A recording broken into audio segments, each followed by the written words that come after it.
Hello everybody, welcome to my channel and my video. We're going to paint a bluebird today. So right now I have this sped up twice as fast. I just want to show you how I've sketched this out. I've done it very lightly with pencil, and now I'm going to put in my hard definition with pen. So when I start my pencil drawing, I reference several images and I try to find the one closest to the positioning that I want. And I do just a general outline with the pencil, and then as I do my pen layer, I really focus on the details and see where those lines need to go for the final product. I also sketch out where those shadows and highlights are going to be. Some things here have a hard line, but generally most of it is a very light sketch, just so I have a general idea of where I'm going to be applying my paint. And I will do hard lines around the firm things like the border, the outlines, and then right here I'm just kind of dotting the different areas because I want to see where the color transition is. And I have this on twice as fast speed, so sped up a little bit just to get through it. But I did want to point out what I was doing, which is just kind of lightly speckling in here the direction of the feathers. So when I do go to paint this, I'm not confused. I'll still have those references, and I'll now know where my hard lines are, and will be able to fill in the paint appropriately.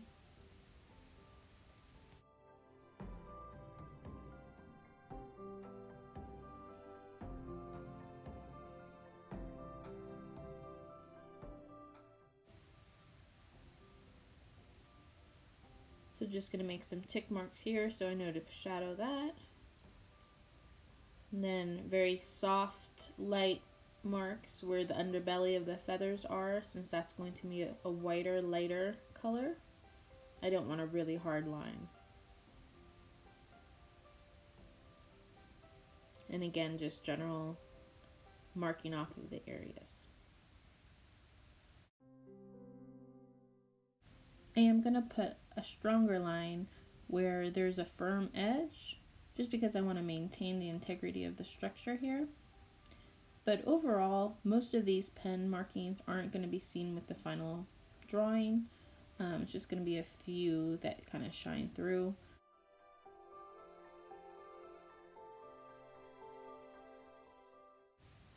Doing the eyes is extremely important. That'll make or break your picture.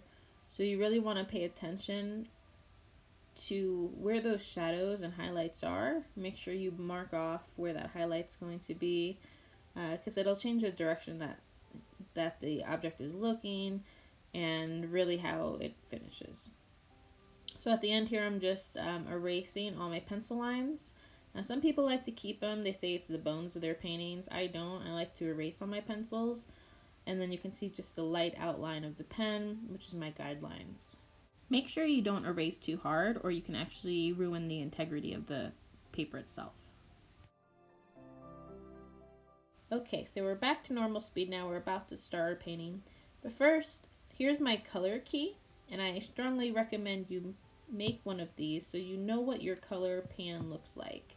When they're in the pan like that, you can't really see their true color, and you might choose the wrong color, and then it totally changes the flow and feel of your painting. So having that color key is a very handy trick.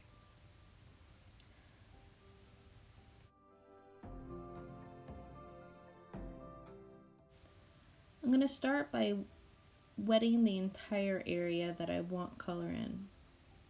I like to start very light and then build up the detail. So I'll start with a very light blue wash, and then you'll see me add more and more color.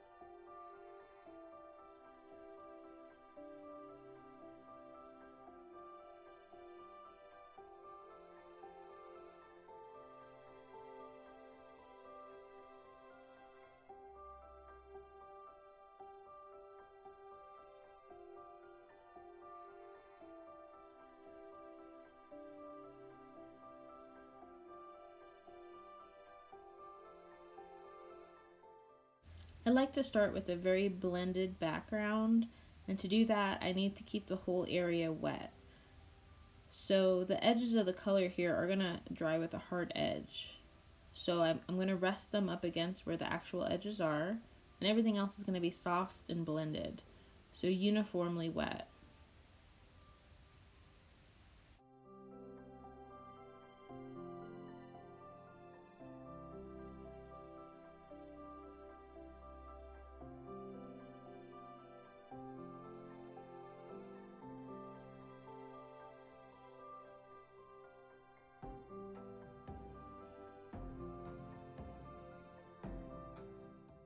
You're going to see me doing dozens of layers. I'm going to be building up the color, so start very light and then add more and more and more.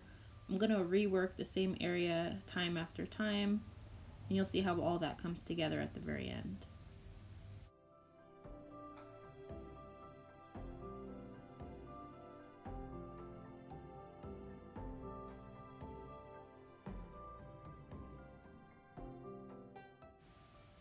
You can see here just how evenly moist that is.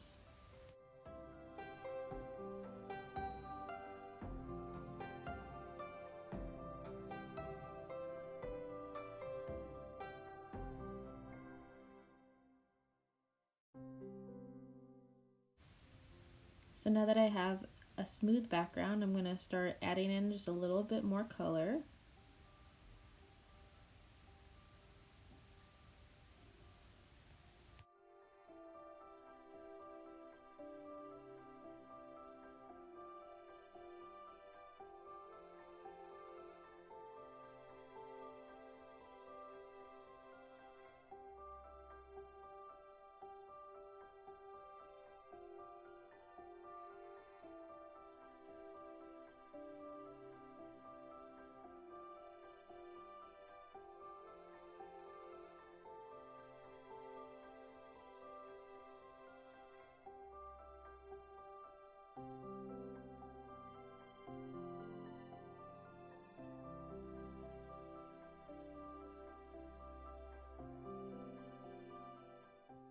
I have this little squeeze bottle of water, and I use that to add to my paint.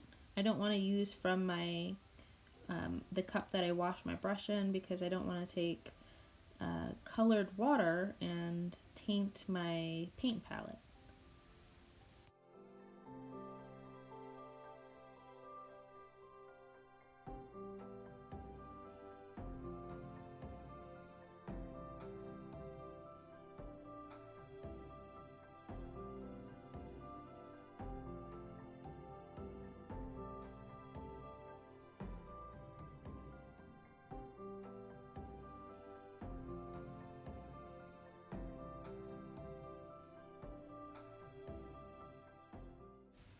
Now I'm going to add a little bit of teal to this bluebird, because when I look at a bluebird, he's not all one even color. He's going to have a lot of different tones in there. Shadows aren't just gray or black. They usually have tones of purple or blue, because shadows are usually cool, whereas in the sun it's going to be warm. So you want to add variations and not just have one straight color. That'll make it look a lot more real. That'll add a lot of dimension to it. So you'll see me adding different colors here. I want to try to get it as real as possible. It doesn't have to be perfect, but I want to get the general tone. You'll see me putting a little bit darker here where his neck is, because that's more in shadow, that's more where it's curved. So generally, curved surfaces, the edges are going to be darker because they're round. There's also some highlights in there that you should know about, but general rule is the edges of round objects are going to be darker. And that really helps give it a curved look.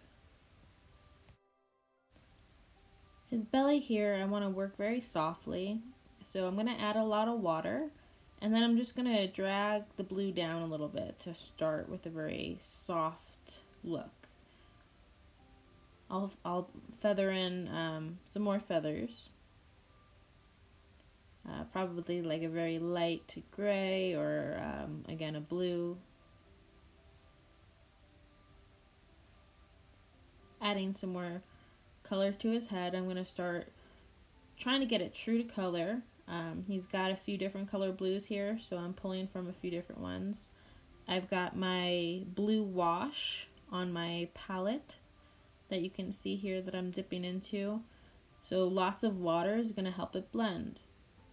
So if I were to just dip my brush right into the paint with a lot of paint on my brush, then it's not going to be as mobile. It's going to kind of sit in one place. So the more water you use, the more it'll spread. And of course, as it dries, it's going to lighten. So you're going to see me go over this several times, keep adding more and more until I get the colors that I actually want. I'm also very aware that I have to make sure that he doesn't dry. As long as I have a smooth surface, it's okay. He can dry because I can always re-wet it and go over it. But I never want to let it dry while it's before I've worked the color properly.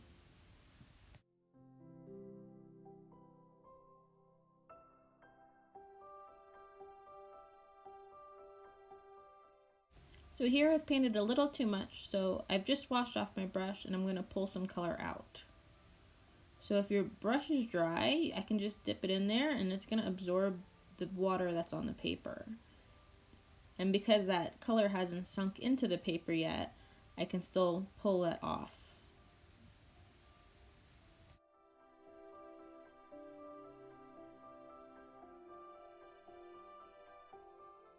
So now I'm going to get a little more bold.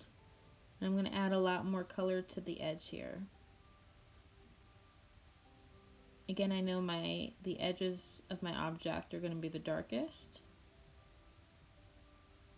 And he's got some darker blue along the edge of his wing here.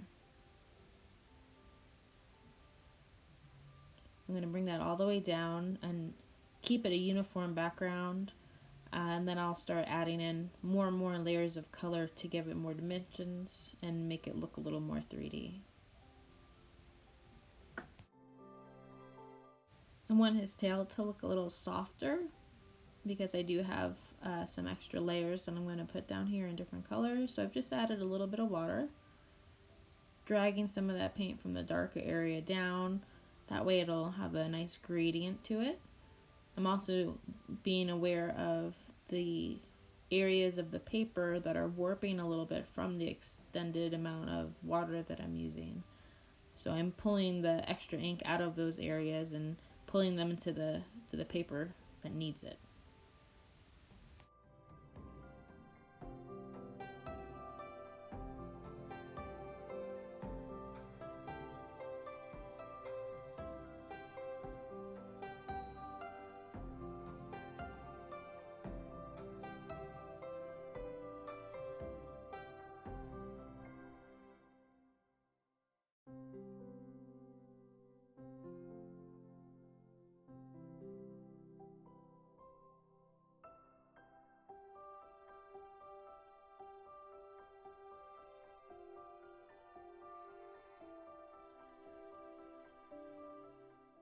I'm just going to mix this extra pigment around very well.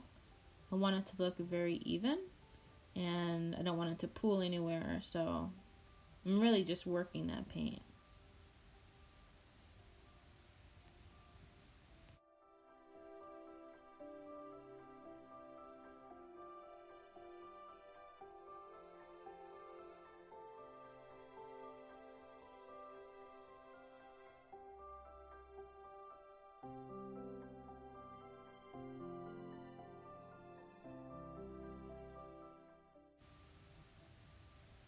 So if you add a little too much color and you paint an area you don't mean to, you can pull some of that color back out as long as it hasn't dried.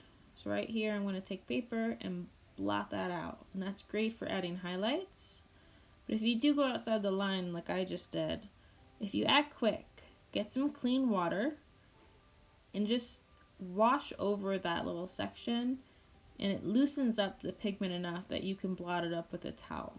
If you wait too long and it dries, or if it's a really dark color, it's very hard to do it. But any light color should come out right away.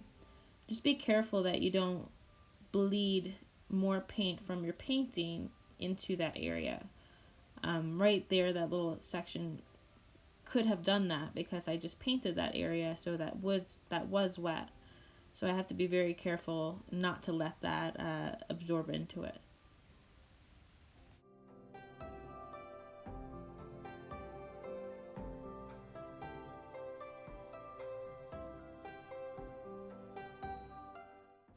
Just speckling in some more feathers here.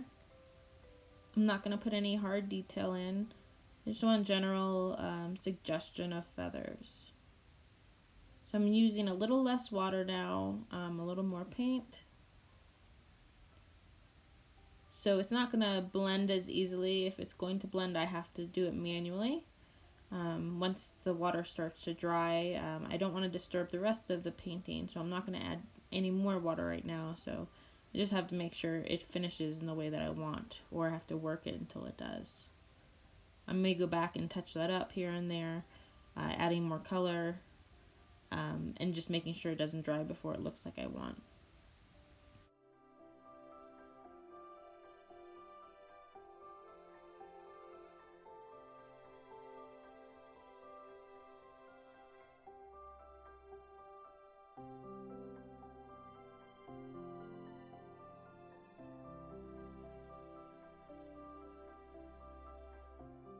So this area that I'm working now is still wet from earlier. It hasn't dried yet.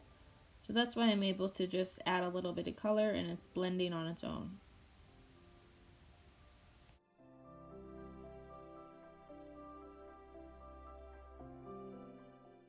I'm just going to drop in different hues.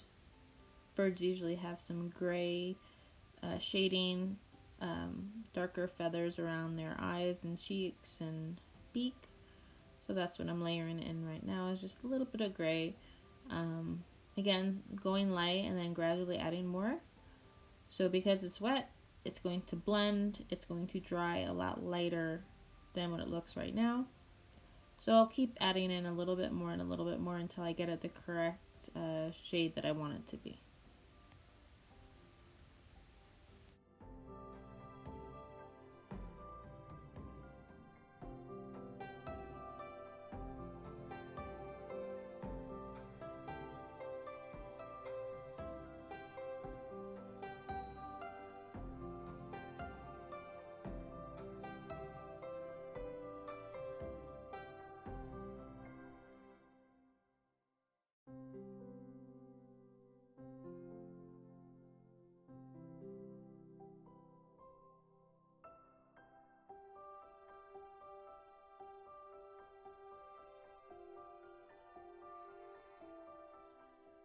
Now that I have more of a uniform background, I'm going to start adding more detail in, and I'm going to start adding my edge.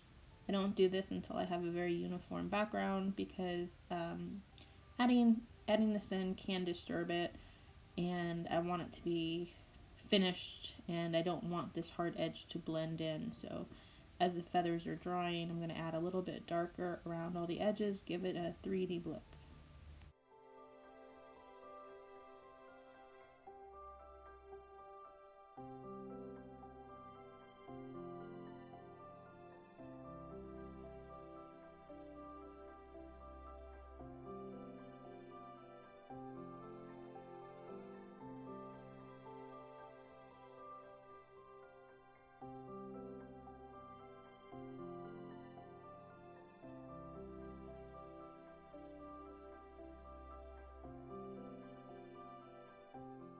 I'm ready to add in some darker color now. The bird has some black feathers around the edge of his wing, and I'm confident now to start peppering that in just a little bit.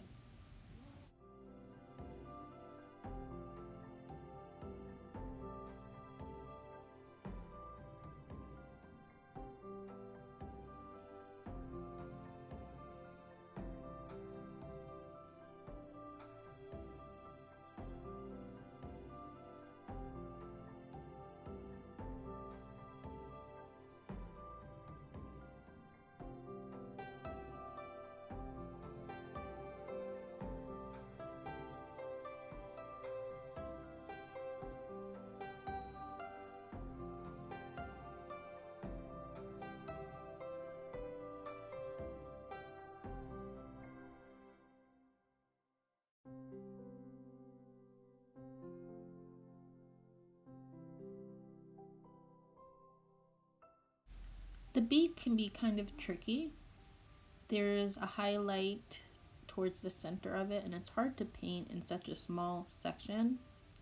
So gradually what I'll do is I'll paint the background first. I'll start with a light layer, let that dry, because nothing is really straight white. There's always different variations of color in lighter areas. So I'm starting with my light, and then I'll build up some dark.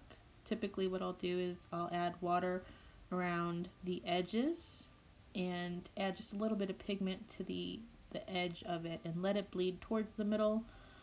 Again, it's such a small area, it's hard to do, but I can really move that paint around and put it where I want it. So it doesn't have to stay where it is. Once I just cleaned off my brush, so I started with a clean dry brush and it absorbed that paint back up. So I can move that around, I can speckle it in there, and then as I put it on the edges of the beak, it should blend out towards the center, and I should be able to build up a more realistic look to it.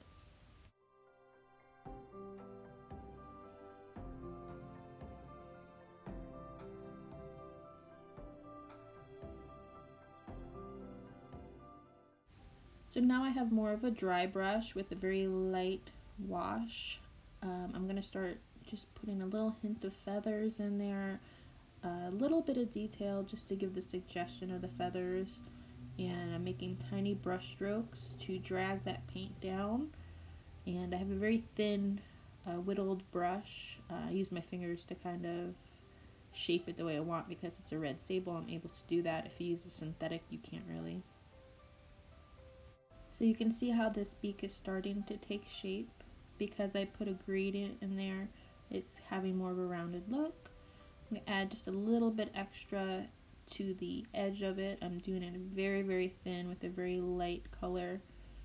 Just a little bit of paint mixed with a tiny bit of water on the side of my palette.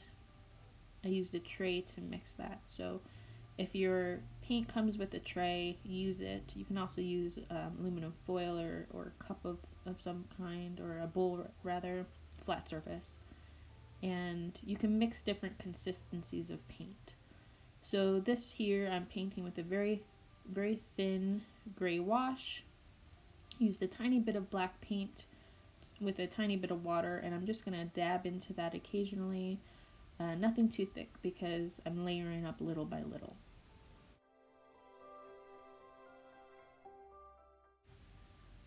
As I begin working his chest and belly, I want to keep that very soft.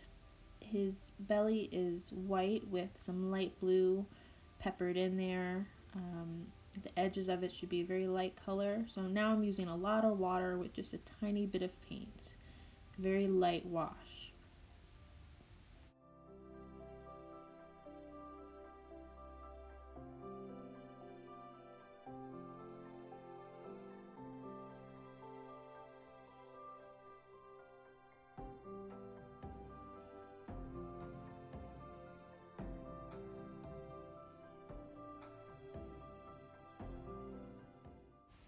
The head of the bird is starting to dry, so now as I add in some extra paint, you can see it's not going to blend. The drier it is, the less it'll blend. So now I'm working on some actual texture and some actual colors, and that's going to stick around a little bit more.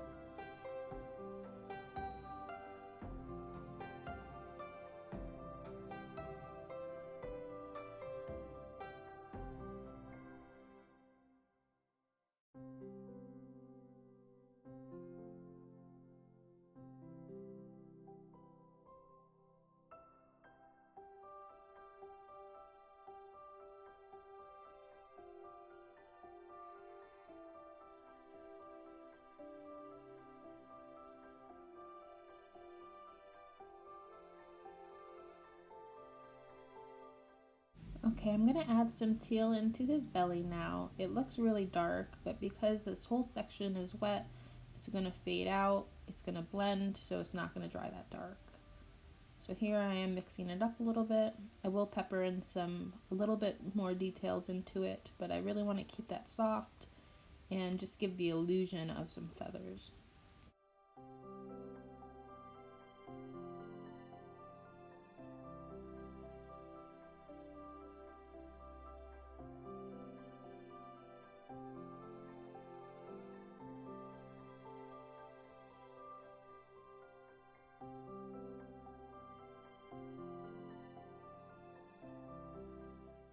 Sorry for a little bit of bouncing here. I have my camera extended on a long arm and the table is very shaky. So as I hit the table and lean on it, the arm is bouncing around a little bit.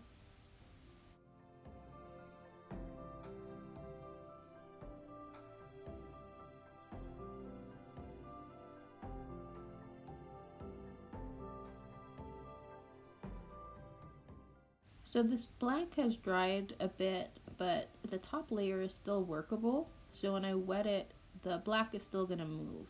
I wouldn't be able to pull it out of the paper if I needed to, but I can still manipulate the top layer. So just re-wetting it can help it blend. If there were hard edges on it, or if it dried with a spot in the middle, I could wet it, work it around, and reposition that paint.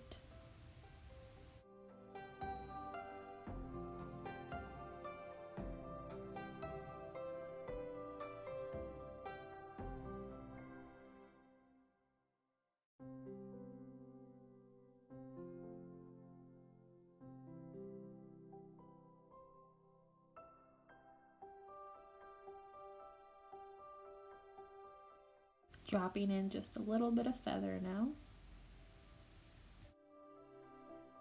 I used a very light wash for this, but I used a darker color. So it is going to blend, but where I immediately dropped it should retain a little bit darker tint to it.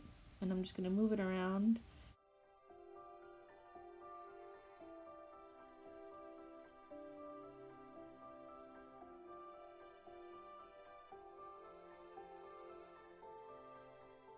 I do tend to use my fingers a lot when I paint.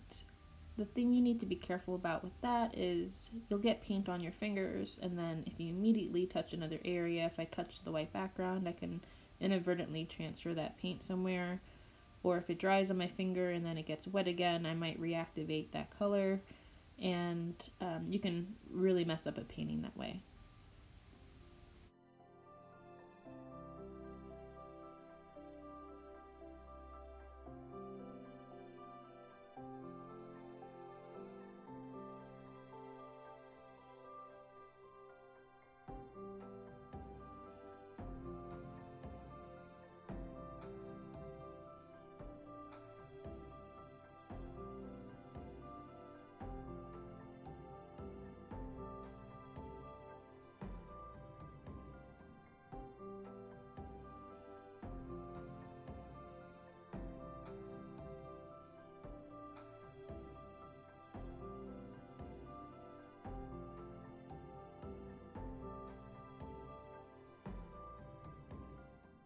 Just continuing to work on a little bit of the shading, get it to how I like it. I'm gonna have to keep doing this as it dries and adding a little bit more in bit by bit.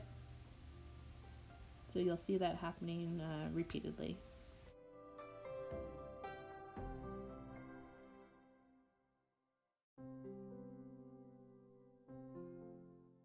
Now I'm gonna get a little bit more bold with the wings.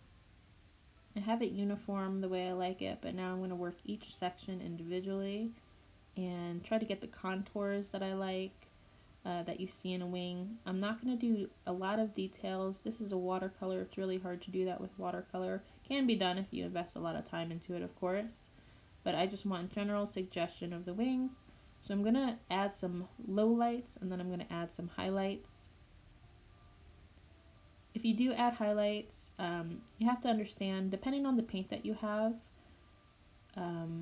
you can't really layer white over dark colors. You have to kind of block off the white colors first. So if there were highlights here that I really wanted to keep, I might consider using masking fluid to map those areas out. But however, since I'm doing this as an impressionistic almost wing, I'm not going to worry too much about that. I'm just going to let it flow. I will add some white to it down the road to add those highlights in, but you'll see that they won't stand out very much. It'll be a very suggested highlight.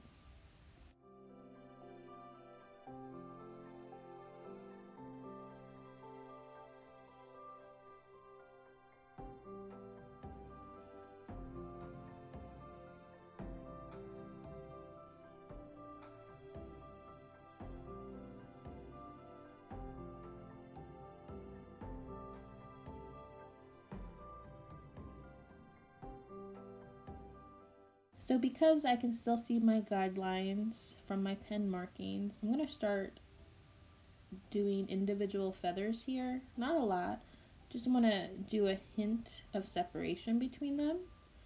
So I'm doing just straight single strokes over the background. That's dried quite a bit now, so it's not going to blend. This part of the wing is still a little moist because I had just worked it. So you can see how that blends a lot more. And that's fine because I can go in and rework that. But if I want to do detail, I'm going to use more paint, less water. And painting over the dry areas will make those strokes stick. So if I paint over a dry area with a single line, as I'm doing right now, that's going to stick in there. However, if that background was still wet, it would blend. You might still keep some of your strokes depending on how wet or how dry it is, but that's kind of the key to that. If it's wet, it's going to blend, and if it's dry, you'll keep the integrity of those strokes.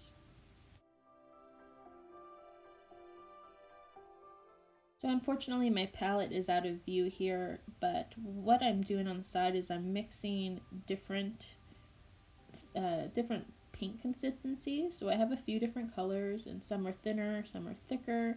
So I want to paint in a little bit more color, so I have more paint than water.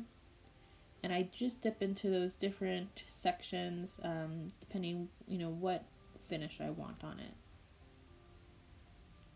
So make sure you have a couple different consistencies mixed up and ready to go. Again, if you want a lighter color, you're going to have more water. Thicker, more vibrant colors, you're going to use a lot less water. And then paint over the dry surface as I am now. It would be impossible for me to paint each feather, so I'm going to just keep painting some lines in and give the wing and the tail a rippled effect and give the illusion of multiple feathers.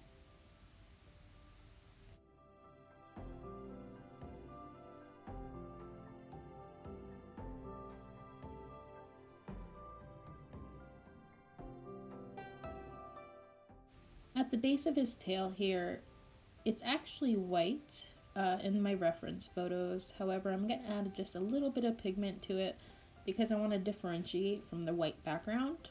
I'm a fan of having white backgrounds, and if I were to paint a little bit more around it, I might leave it a white, but like I said, things are never actually white. There's always a hint of color, whether it be yellow or whether it be brown or whatever color is reflecting into the white.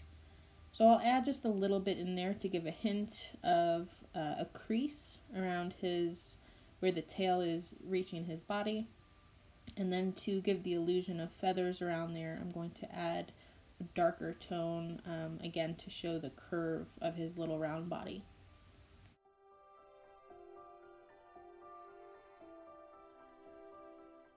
Now, if you add the wrong color or if you add too much paint, I could easily take a paper towel here and blot that up.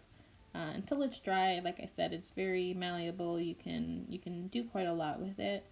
I had painted quite a bit of water on there, so there's a lot to play with, and this will lighten up as it dries. I'm just going to remove a little bit here. Really get the tone and texture that I like, and you can see how easy that was to remove. And then adding just a little bit of water will help blend that into a very light gradient.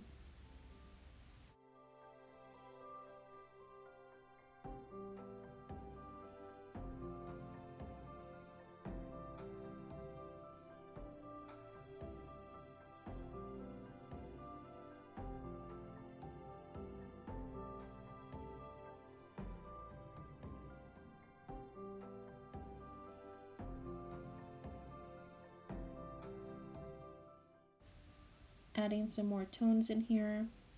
Shadows are very rarely one color. There's always multiple colors in a shadow. I like to paint a lot of purples into shadows. Shadows are typically very cool versus being in the sun would be very warm. So if I was painting highlights, I would paint with yellows and oranges maybe. And then shadows, typically I paint with purples and blues. Because a lot of the background here is blue, I can get away with just painting with gray, and then that will give it a very distinguished look because the shadows already have some blues. So again, just using some light water to blend that out, keep that smooth, fluffy look to his belly. No hard lines in this area. So blotting out what I don't like, keeping that white section or that light colored section, and letting it blend. I'm going to add just a little bit more color throughout it. So I'll take a few seconds to do that. Again, I'm just peppering in color where I believe they should be. And adding in just a little bit more shadow under his wing. Want it to look as realistic as possible, even though it is a watercolor.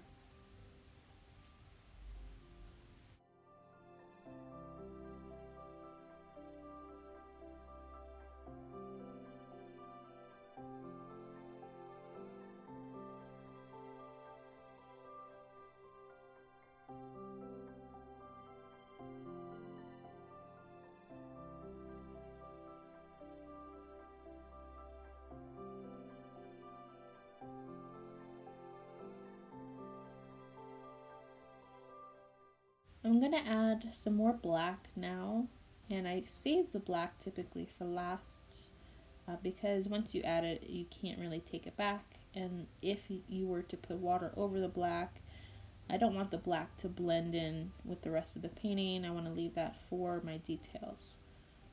So now I have a lot less water. I don't want too much black on there, so I just barely dip the tip of my brush into the black paint. On my palette here, I have just a little bit of black paint mixed with some water, tiny amounts. Black goes a long way, and I'd rather layer it up than blob a big section that I can't take back. So now I'm starting to paint in some of the details here, and that'll be the bone structure for his wing.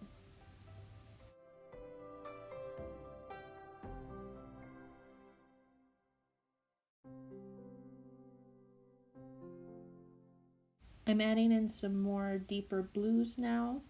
I don't want too much black because I want to use different shades of blue to give the illusion. And just a little bit in here.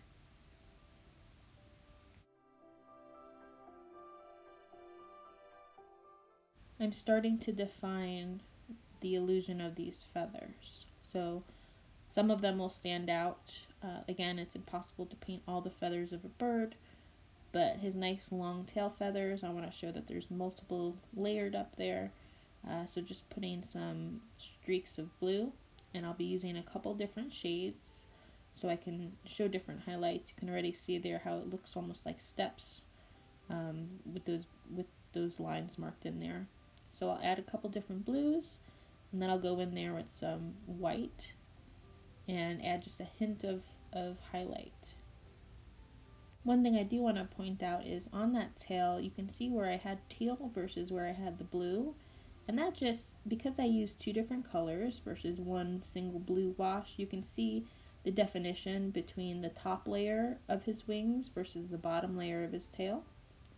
So use color, and instead of relying on black to give you different shades, if you have a big palette with multiple colors, use those colors. And try to get different ones in there because that'll really give some brilliance to your paintings. So where I had these pen markings, I'm going to just very lightly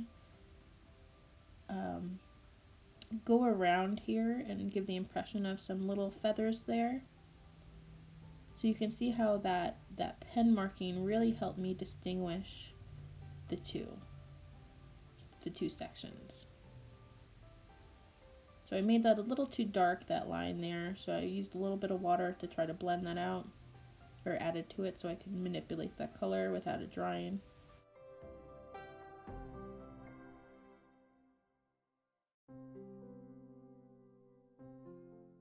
adding a little more definition around his cheek.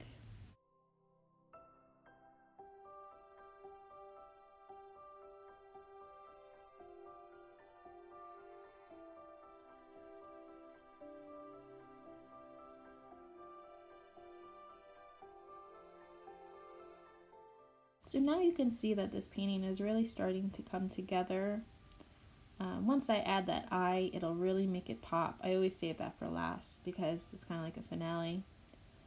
But one thing I've learned while painting is my paintings always go through an ugly phase.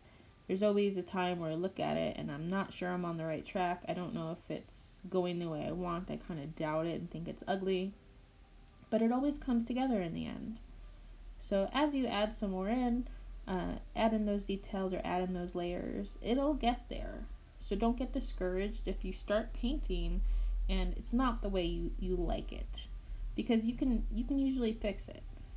So there's been a few paintings where I didn't like the way it was, so I kind of cast it aside and I went back to it years later, and then as I learned different techniques, I was able to salvage that painting, and it actually wasn't bad. It just wasn't in the stage yet that I was comfortable with it. So don't worry if your painting goes through an ugly stage. It's very normal, and you'll more than likely wind up with something that you like at the end if you keep working at it.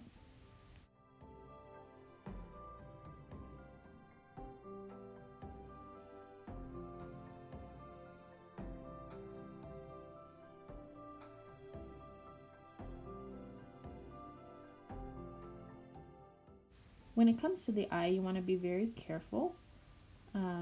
Start with a light wash. You'll see that I do that right now. Now I'll accidentally go over this.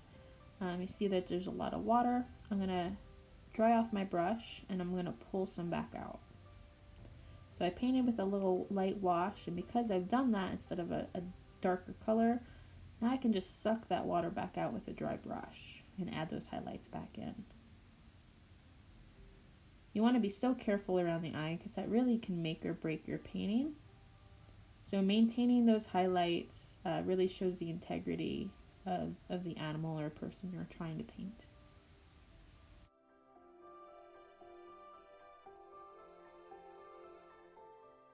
I'm using a brush just barely dipped in some gray wash.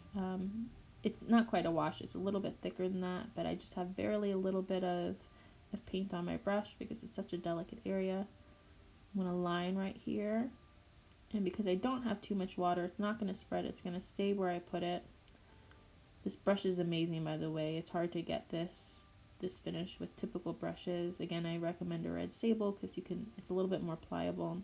You can mold it to the shape that you need.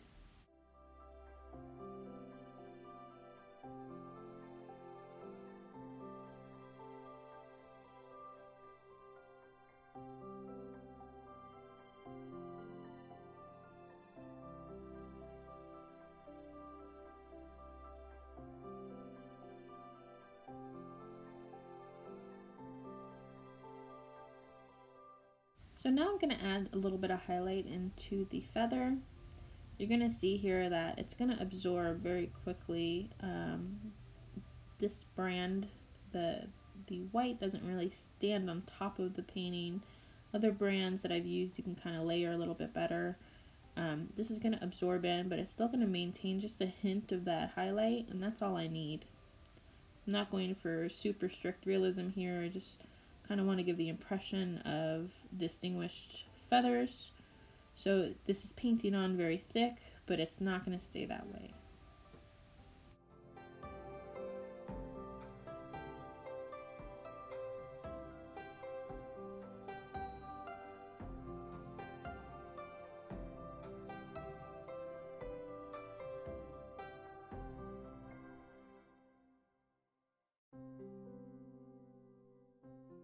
So my ratio here is just a drop or two of water into my white palette. I want that paint really thick because it does blend in. I'm just gonna tap that on top, do some light strokes to give that impression.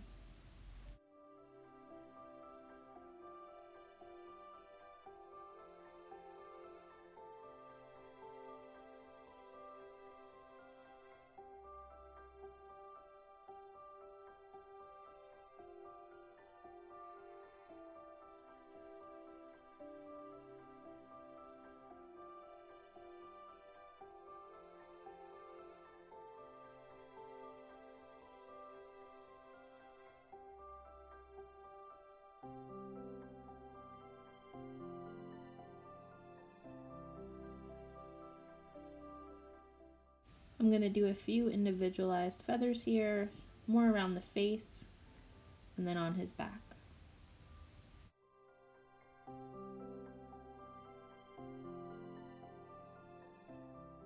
I'm just going to spend a few seconds adding highlights across his whole back.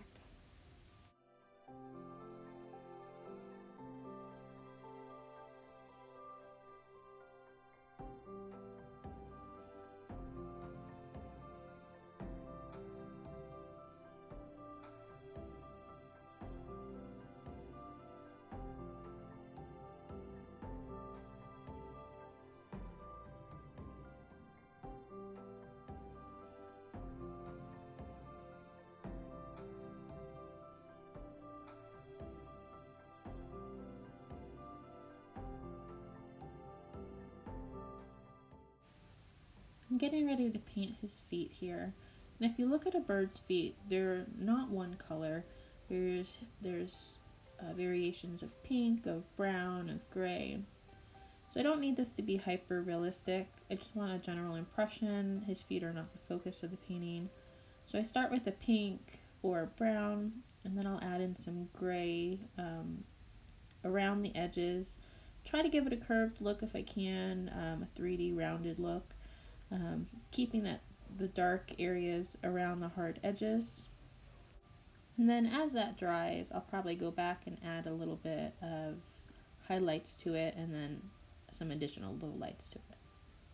So you can see I work each piece multiple times. I let it dry because it never dries the same, so you want to let it dry first and see if it needs to be touched up or see if you need to add more. And then go in and highlight what you think needs to stand out more. Adding shadow around it will make those feathers pop, depending on what you're painting, of course. Generally, if you look at a tube or a pencil or something long and round, the edges are going to be darker and the center is going to be lighter. That is just the easiest way to make something look 3D, make it pop off the page, look like it's really there grabbing it. It's the easiest technique. If you really want to get into details, there should be an extra highlight around the edges where light's reflecting off the surroundings, but we're not going to get that technical. If you're doing a hyper realistic drawing, you want to keep that in mind, but we just want the general illusion of this being round or 3D. So I'm just going to keep layering in dark around those edges and then try to maintain the lighter center. Typically I would take some paper towel and blot the center of that. It's such a small area, I'm not going to worry about it. Instead I'm just going to tap in a little bit of white and see if that helps break up that center part and give it a little bit of contrast to it. So just peppering in a little bit of white to give it a textured look.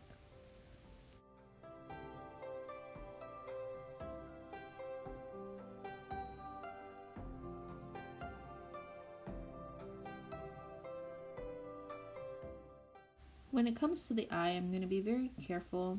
I have a lot of confidence in this brush I'm using. If not, I would have used a much thinner, smaller brush. Really get in those tiny crevices. Typically I would start with a very light gray and then add more and more dark, just so I don't accidentally go over an area that I don't want to, and then I have lines that I can't pull up. Typically I would also keep a very bright white shadow in his eye, but I'm not going to do that today. I'm going to have a shadow, but it's going to be more of a gray shadow. So what I've done is I've painted over it. I'm going to let it soak in for a minute, and now I'm going to bring that back out. And instead of it being a hard white shadow, it's going to be a much softer shadow because I want to show the roundness of the eye. So I've just blotted that out. I'm going back in now. I have just a tiny bit of paint on my paintbrush. Not a whole lot. It is a thicker consistency, mixed more paint, less water, because I don't want this paint to travel. I don't want it to bleed, so I have to be very precise with this.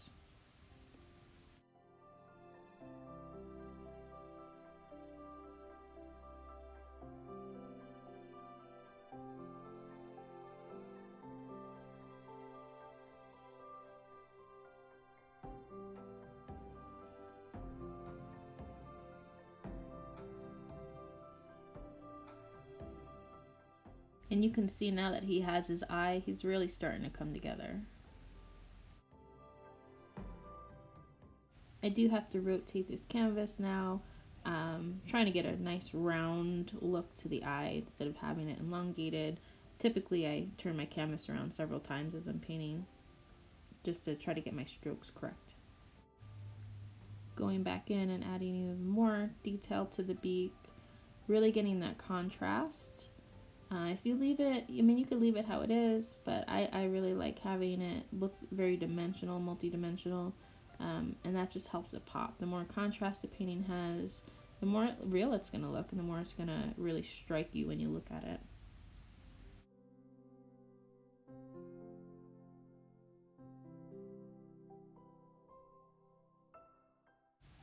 Adding a little bit more layer and contrast to his feet.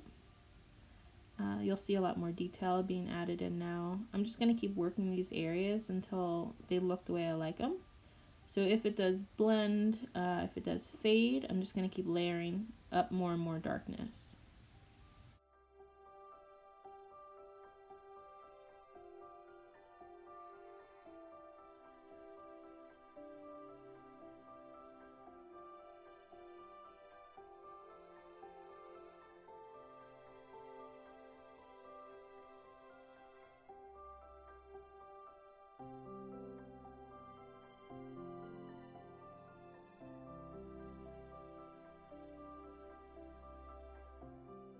So I'm just going to spend the next several minutes really working these colors, adding in the lowlights where they need to go, adding the highlights, just the variations of color, so I can really get it looking how I want, adding in this illusion of feathers here with little brush strokes. Unfortunately, my camera battery did die before I finished the entire video, so the very end is cut off. Unfortunately, we missed where I added the final touches to his belly and the underside of his tail. But I do have a picture of the finished product at the end, and you can see where I added in those final steps. So I really hope you enjoyed watching this video. It's my first tutorial video, so feedback is welcome. If you have any questions, ask in the comment section and I'll get back to you as I see it. I really enjoy painting and I enjoy watching other people create, so any way I can help, definitely reach out to me. You can follow me on Facebook and Instagram as CQ Artwork. Celia Qualich is my name, and you can visit my website as cqartwork.com. If this video was helpful to you, help me out by liking or sharing and subscribing to my channel, because I'll be sharing a lot more art lessons both in watercolor and in acrylic. Thank you for watching, and if you stay to the very end of the video, there will be a picture of the finished painting for reference for you. See you next time.